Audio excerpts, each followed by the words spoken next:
Pop Special. During the summer, a party of scouts set up tents in a field beside the line.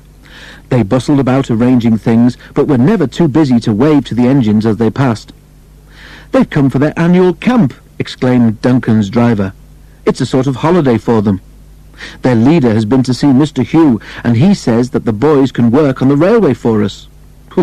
"Sounds a funny sort of holiday to me," said Duncan doubtfully. "Lots of people do it," continued the driver. "The Tallyclin Railway, where Sir Handel has gone, has most of its work done like that. The scouts are going to help us.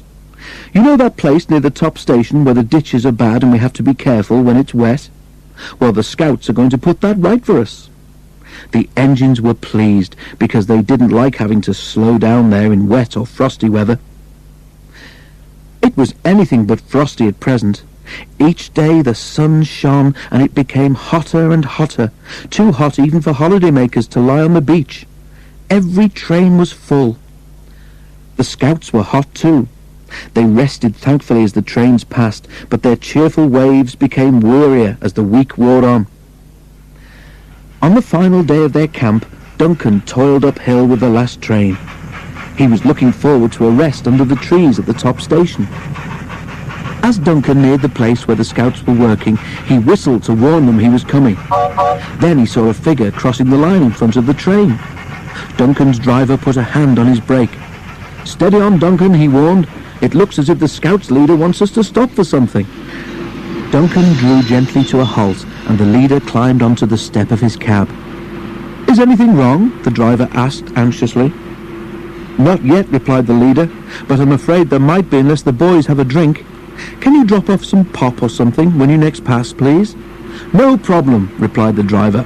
"I'll see the refreshment lady when we reach the top station." But when they got there, the driver came back from the refreshment room with a long face.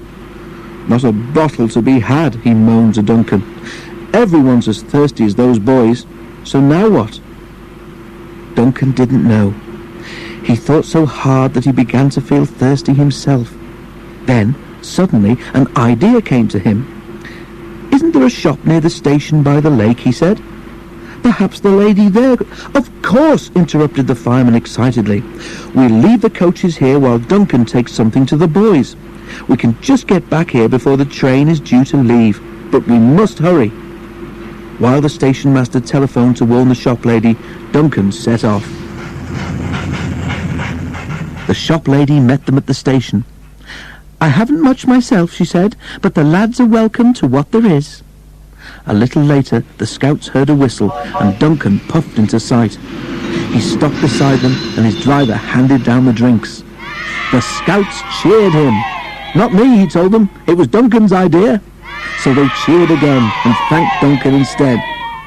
"It's nothing," he said modestly. "You're helping us. It's only fair we should help you, too."